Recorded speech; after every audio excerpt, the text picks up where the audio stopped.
Stephen Me back again with another Bullseye Guy podcast. It's been a little while. Love doing these things. And today we're going to talk about Wall Street 3.0. I know I've done a couple podcasts similar to this before, but hopefully this one will be concise and right on target as we're known for here at the Bullseye Guy. Let's begin. Wall Street 1.0. Well, what would Wall Street 1.0 be? It would be, of course, the beginning of Wall Street. And I'm talking about more technologically, what did that look like? Well, the original Wall Street, including a lot of Chicago, which is where I spent a lot of time, was manual.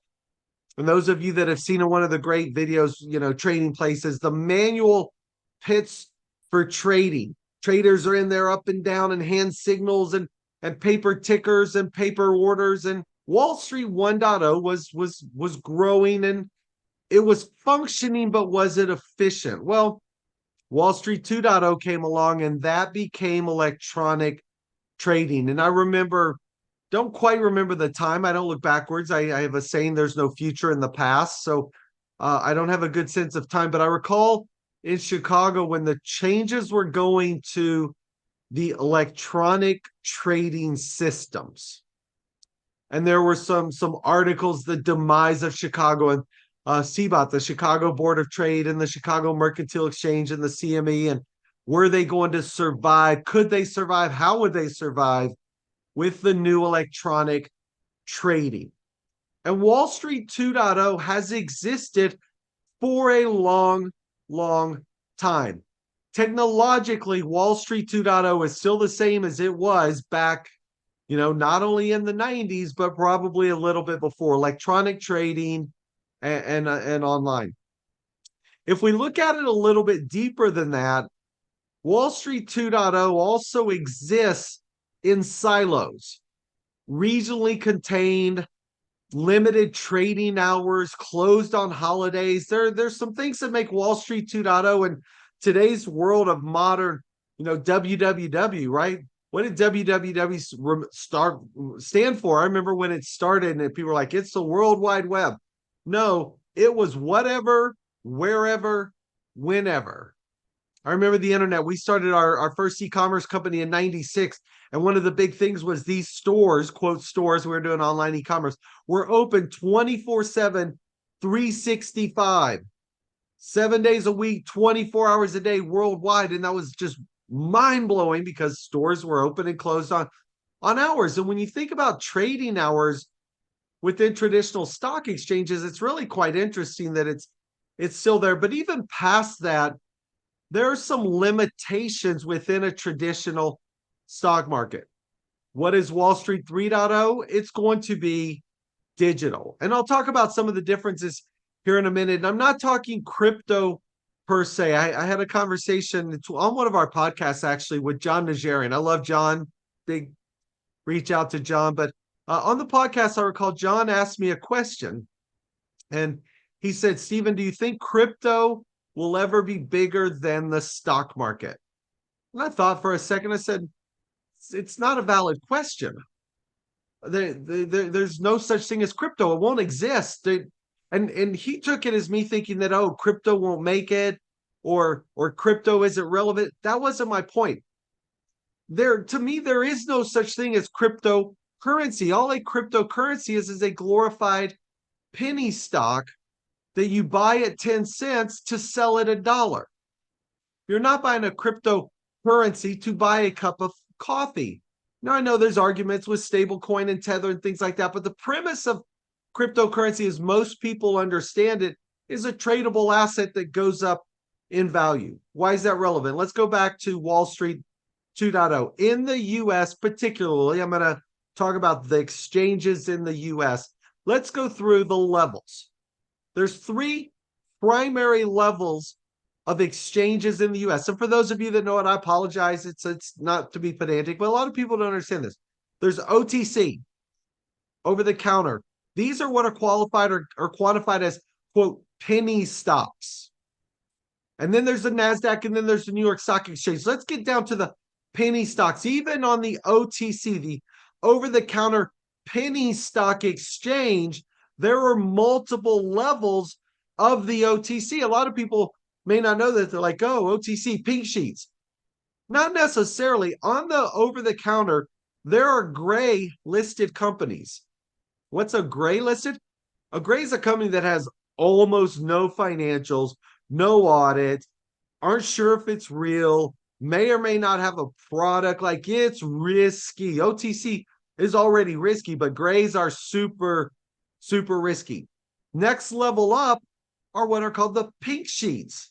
A lot of people are like, oh, a pink sheet's risky. So's equity. Well, no. With equity, you have something. No, you don't. Equity is a fallacy. And it's a double fallacy. What do I mean by that?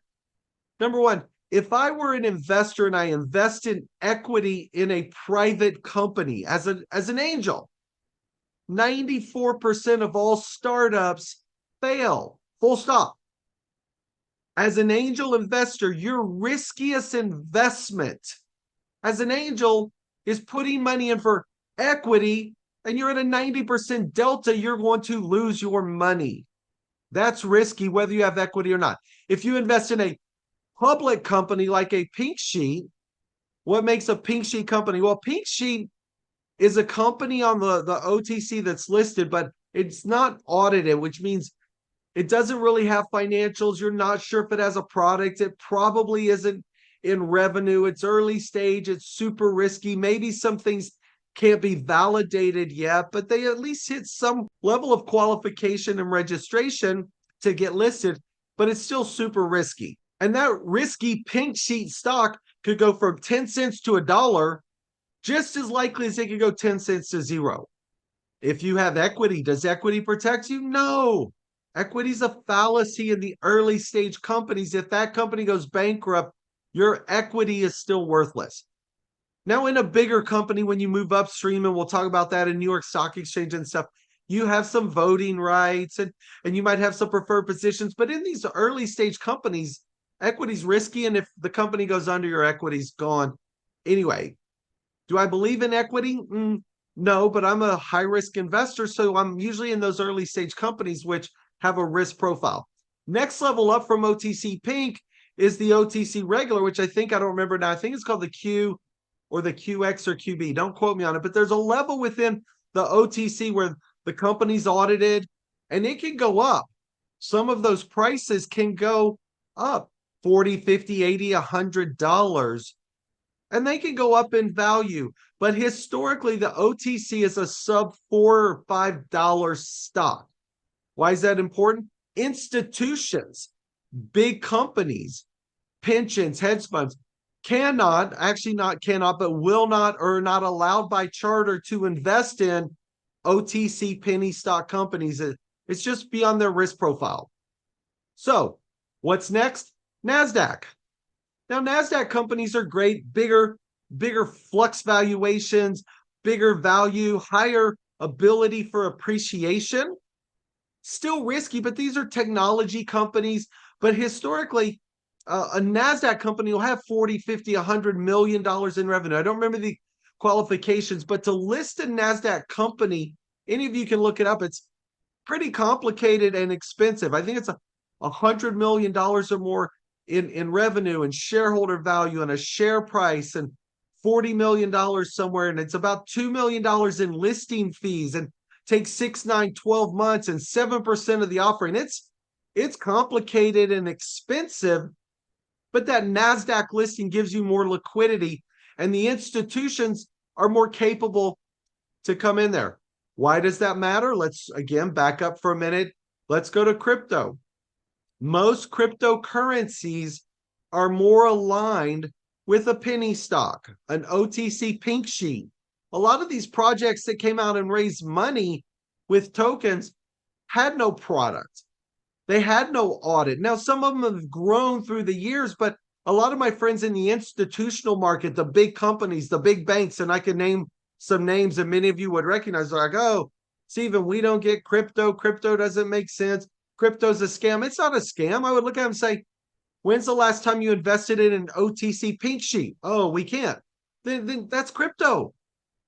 The risk profile just didn't match the institutional investor, but it also didn't match the institutional offering. A NASDAQ listed company is historically bigger, more secured. Now, when you move all the way up to New York Stock Exchange, those are big companies, historically multi-billion-dollar companies, $1 billion in revenue, EBITDA, $22 share price, been around 10 years. And the New York Stock Exchange is amazingly efficient for what it's designed to do. And these are big companies. Let's put that in perspective. The equities market for stocks, when I talk about Wall Street 2.0, the whole market for crypto globally is about 1.3, 1.4 trillion. It's interesting and cute. When you move up into equities, something like NASDAQ and New York Stock Exchange, the US alone is the #1 volume in the world for trade volume. I think it's about 44, 45 trillion. Global stocks and equities is a $109 trillion market. So when we look at the market as a whole, right, we went US, OTC, NASDAQ, New York Stock Exchange. Well, globally, you have some of those same levels. In Toronto, you have the TSX, the Toronto Stock Exchange, probably closer to the OTC pennies. I know they won't like that, but a lot of them are high risk in oil and gas and mining. ASX, Australia Stock Exchange.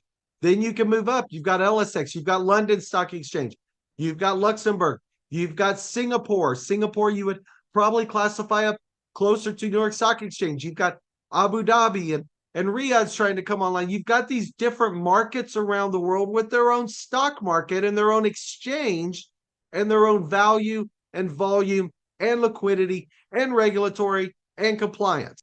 What does that mean? Again, that means the world is very vertical when it comes to stocks, but the world is very flat when it comes to technology. So there's a lot of advantages for what we're calling, or what I call, this is mine, put it out there, Wall Street 3.0 are institutional global digital assets. I know that's a word full, so let's simplify down. IPOs, initial public offerings, are sort of New York Stock Exchange.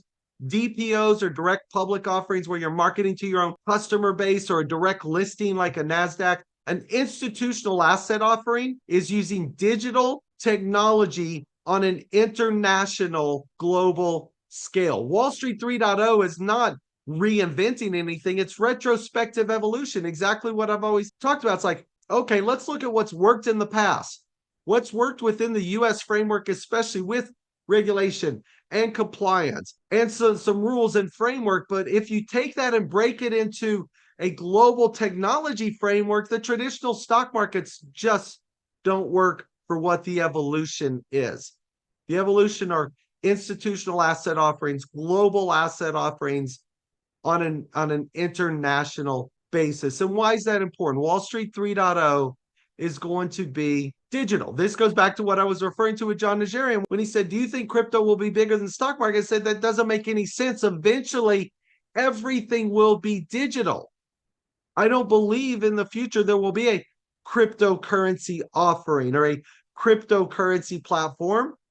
It's going to be a digital asset and it'll be in a different risk profile. So if we look at that, the actual exchanges on the crypto side have done great, right? We have Binance and Kraken and OKX, and they've done amazing. And I would put them out there with over-the-counter penny stock kind of listings.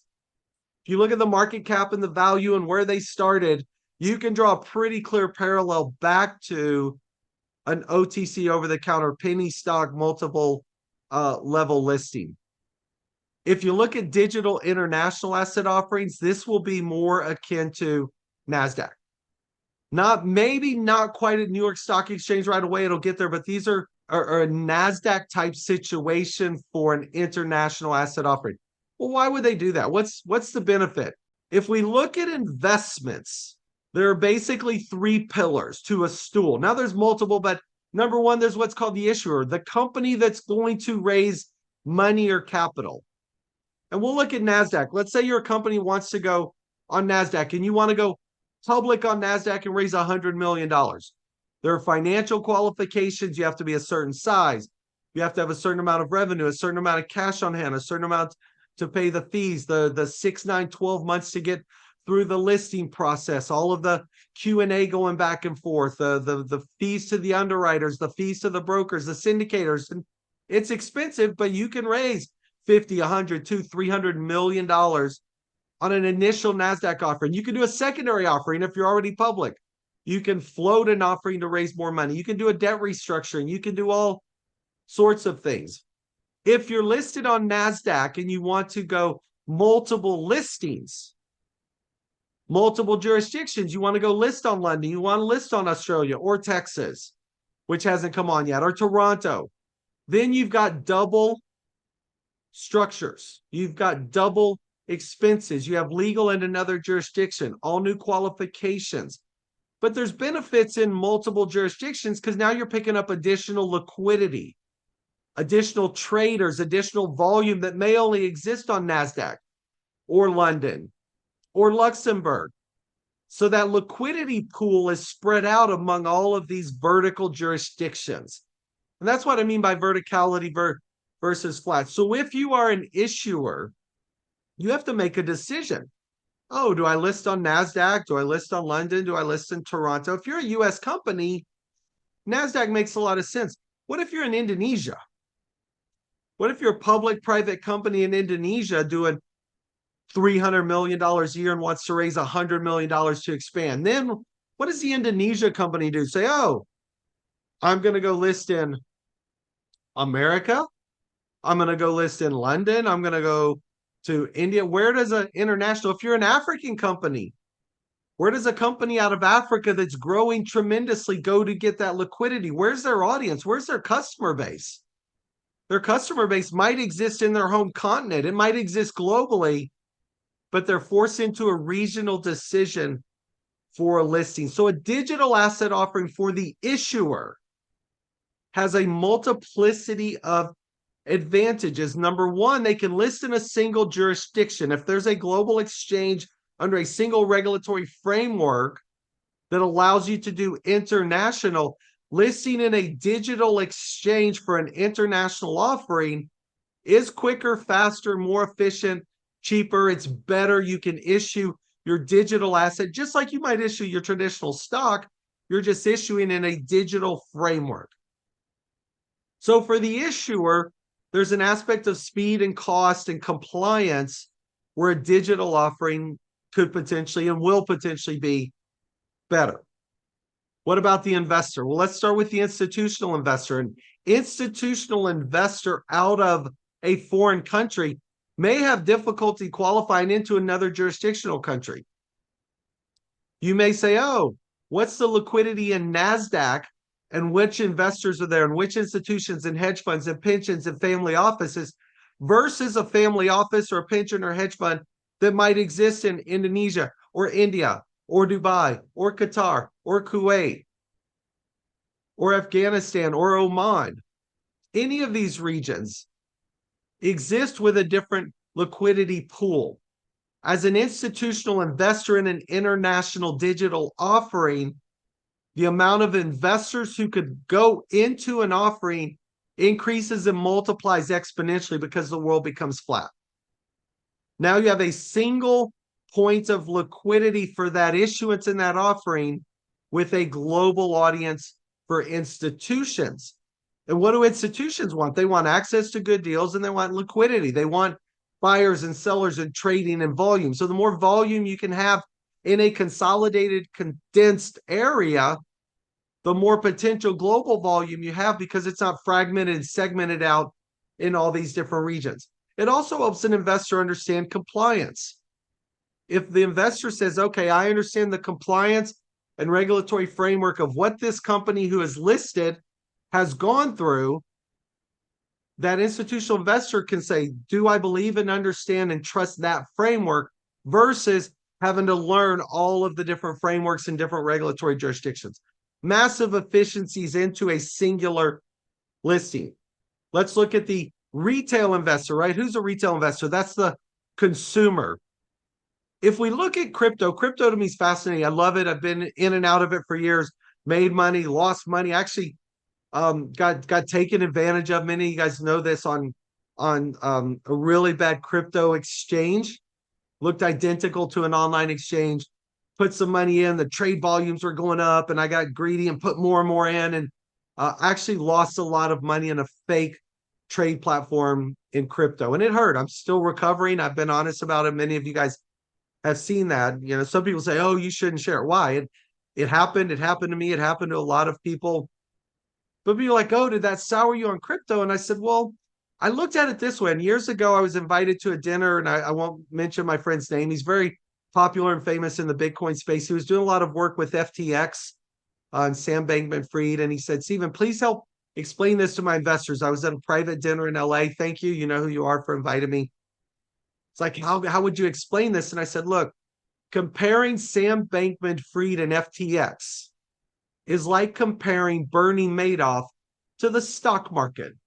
And those of you who know Bernie Madoff. Bernie Madoff had nothing to do with the stock market. You gave the guy money, he gave you fake account screens, and he took the money, traded, and lost it. Nothing to do with the validity of the stock market.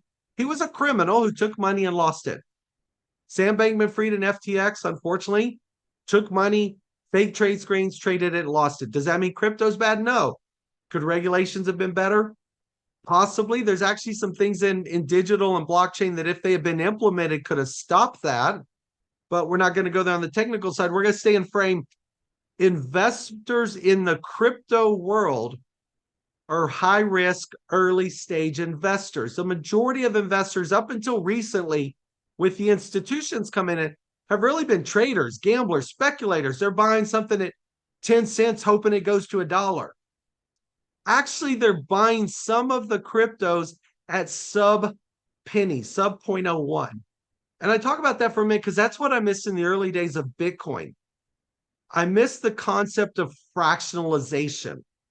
And not everybody understands fractionalization. What does that mean? If you have a traditional stock, if you have an OTC stock, it can go to 2 cents, 5 cents, 10 cents, $1, 4, 5, 10. And eventually that OTC stock wants to uplist to NASDAQ when it hits a certain share price because there's more volume and institutions. But that share price can only get to a certain point. If it gets to $1,000 or $2,000, these companies on Wall Street 2.0 traditional stock do what's called a split, right? Oh, it's $1,000. Let's do a 4-for-1 split and bring it down to $250 per share. Why? Because the retail investors, for the most part, haven't been allowed to buy small parts of a stock. For years, if you wanted to buy one share of Amazon and Amazon's trading at $18, the brokers wouldn't talk to you. They had a $10,000 minimum. And if your Amazon stock's at 5,000 and you give 10 and get 2 shares, nobody wants 10 shares. So it was this manipulative game of share and share price and valuation. Bitcoin, when we looked at it early, $3, $6, 10, 12, 25, back down to 12, $8 down to 4. It's fluctuating like a penny stock. Completely missed fractionalization. I would have never thought a single asset like Bitcoin could go to 40 or 50 or $60,000 because price is irrelevant to purchase. All right, not by percentage. What I mean by that is price is irrelevant. If a guy only has $200 and wants to buy Bitcoin, he can buy $200 worth of Bitcoin regardless of the price. It could be worth $10,000 or $1 million. He buys 200. His percentage is the same as the guy who buys a Bitcoin at $1 million. It's a great democratization. Digital assets are the great democratizer for a retail investor. The percentage for the guy with $200 is the same percentage return as the guy with 200 million. But if the guy can only afford 200, he can buy the same asset the institutions can. All right. So digital for retail is fascinating. Why does that matter?